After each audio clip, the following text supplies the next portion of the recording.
You ruined my flowers, now feel the drought! Ugh! Stop right there! You're risking everything over pettiness! You'd think the biggest danger in a quiet suburb like Oakwood Meadows would be a stray golf ball from the nearby course, or maybe a particularly fierce case of seasonal allergies.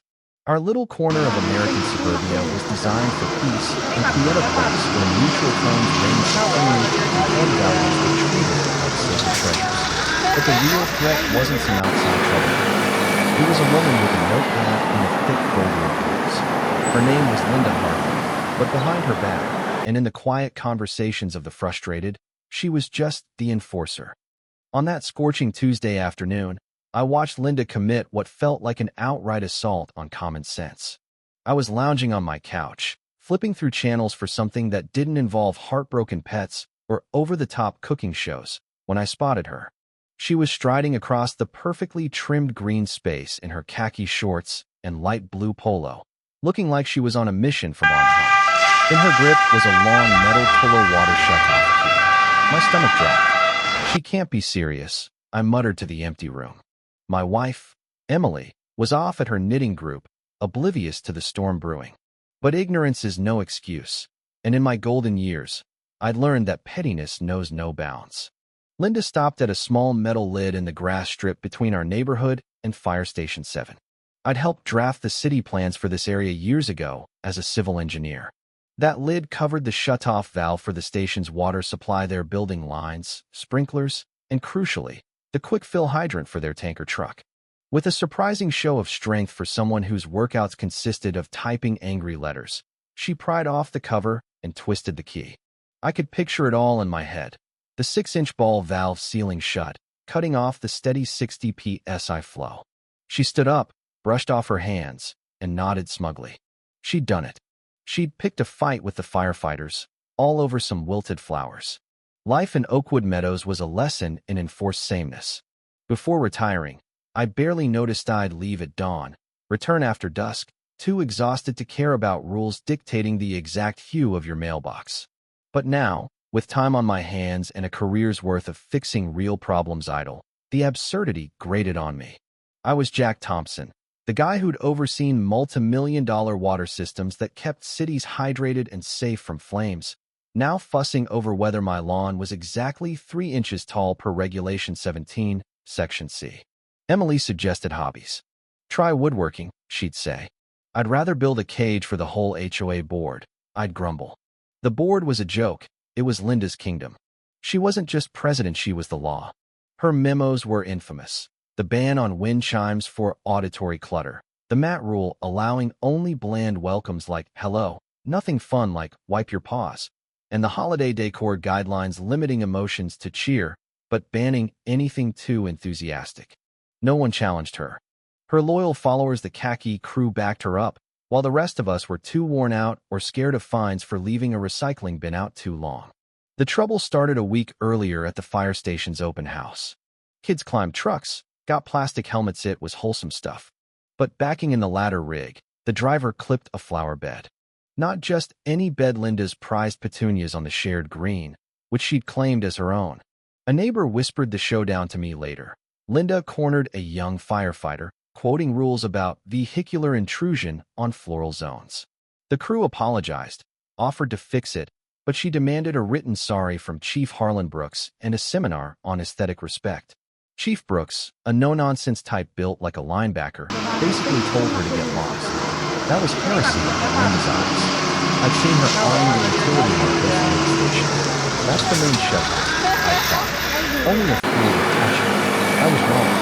As I stared at the closed valve, sirens blared not distant, but right next door. Black smoke rose on the horizon. A real fire. Engine 7 would roll first with their 750-gallon tank gone in minutes, without hydrants. The tanker needed that quick fill, now bone dry. She could kill someone, I growled. Emily walked in.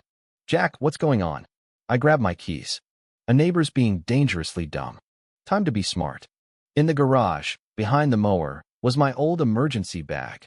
Wrenches, gauges, flashlights, and county water schematics I'd forgotten to return. Emily whirred. Don't escalate with Linda. I grinned. This is civic duty, Em. And honestly, It's the most fun I've had in ages. I strode to the main distribution manifold, 50 feet down city property, not HOA turf. Popped the heavy cover with a pry bar. Below, a gleaming 12-inch main, valves, meters, all my old design. The station's line branched here, before Linda's valve. I targeted the 4-inch bypass loop for maintenance reroutes. Climbed down, wrenched the stiff gates open. Water rushed, pressure hit 62 psi. Out in under 2 minutes. A frantic young firefighter ran up. Water's cut. Tanker won't fill. I pointed. Try now. He dashed back. Pumps whined, water gushed. He stared at me like I was a wizard. Then Chief Brooks screeched up in his SUV. He eyed the open vault, the refilling tanker. What happened? I explained Linda's sabotage. She endangered your team over flowers. His eyes hardened. You're the engineer from 14, Oak Lane? Retired, I said. With time to fix idiocy. He shook my hand. You saved us. Thanks, Jack. Our moment shattered as Linda stormed over, screeching. Trespassing. Tampering. I'm calling the cops. I stayed cool. Go ahead, Linda. Explained, shutting off fire water during a blazito them, the chief, and a judge. Over petunias. Chief Brooks loomed. That's reckless endangerment, ma'am. A misdemeanor. My men are fighting a 3-alarm fire you hampered. Linda sputtered, dialed 911, and retreated. Officers Jenkins and Ramirez arrived. Linda ranted. He's a vandal. Stealing water for who knows what. Chief Brooks laid facts bare. I added, emergency fix, no damage. They sighed, took statements, warned against more tampering, and left. A standoff, but I'd drawn first blood. Next day, Chief Brooks brought donuts, rebel pastries not on HOA lists. City's investigating Linda, but slowly. Your bypass is temp. I leaned in. Let's make it permanent. A new lock spur line direct from the main, on station land. He whistled. That's big bids, reviews, cash. Or, I said, a retired pro, blueprints, a discreet contractor, night work. Call it a test upgrade. He couldn't approve officially but hinted at drills, elsewhere, and glitchy cameras. I needed a contractor not corporate, but gritty. Found Mike Donovan's flyer. Excavation and odd jobs. No task too strange. Cash preferred. Met at a diner.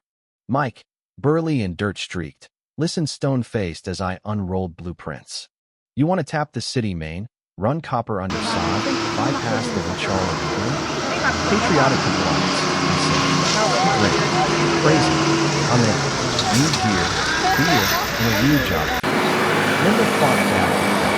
$50 for unauthorized check with the chief, $100 for open garage, $200 for tranquility disruption by cops. Emily fumed. Harassment. I filed them as evidence. Let her dig her grave. Nights, Project Safe Stream began. Mike's crew snuck in at 2 a.m., muffled excavator. Close calls, Mrs. Patterson's dog barked, jerky silenced it. Brad from the khaki crew wandered. Mike bluffed, sewer leak, brain fog gas. Brad bolted. Linda sensed it, posting on the neighborhood Facebook. Suspicious nights. Anarchists eroding values. I countered with photos. Her bin's out late, bylaw 21. Flamingo statue, non-standard. Car wheel online. War by rules. Cops returned mid-trench. Jenkins sighed. Jack, stop. Stop what? Ramirez eyed the pipe. City manager's call from Linda. Legal mess. But no arrest. Chiefs praise muddied waters. Finish quick. Tacit green light. Night 5, shovel hit plastic not on plans. Traced it, from station main to Linda's petunias. She'd stolen unmetered water for years. Her crusade? Cover up, not justice. This is dynamite, I told Mike. Linda called an emergency HOA meet. Rogue Jack threatens order. Clubhouse tense. She speechified, slideshow of trenches as chaos. My turn. Diagrammed her shutoff's risk, quoted codes. Don't believe me? Asked Chief Brooks. He confirmed. Her act endangered lives. Jack saved them. Murmurs grew. Then, why'd she know that valve so well? Slides. Illegal pipe photos. Map to her flowers. Theft estimate. Not about rules about hiding crime. Linda exploded. Fakes. Lies. Cops stepped in. Jenkins, Water Department confirms. Come with us. Applause erupted as they led her out. HOA reformed. No confidence vote. New President Henry nullified fines. Axed silly rules. City blessed my work as pilot. Linda sold her house cheap to a noisy family. Fled state. Oakwood relaxed. Colorful mats. Chimes tinkling. Mike and I toasted on the curb. Stirred the pot good. Waiting for a worthy fix. Engine 7 rolled by. Crew waving. Horn blasting triumph. War 1. I leaned back. Content. What do you think about the violence and injustice in everyday life? Share your opinions in the comments below, take a stand, and express your views.